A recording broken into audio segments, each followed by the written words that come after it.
بسم اللہ الرحمن الرحیم۔ صدقہ کی 10 اقسام۔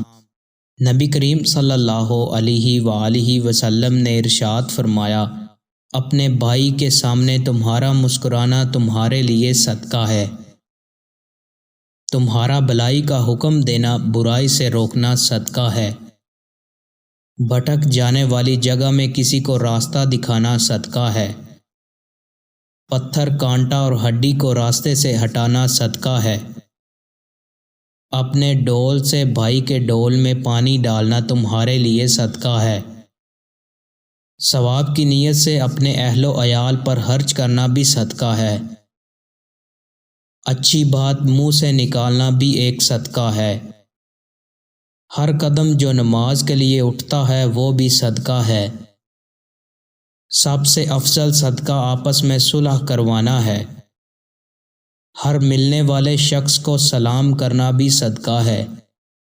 دوستوں، مزید اچھی ویڈیوز کے لیے چینل کو سبسکرائب لازمی کریں۔ بہت شکریہ۔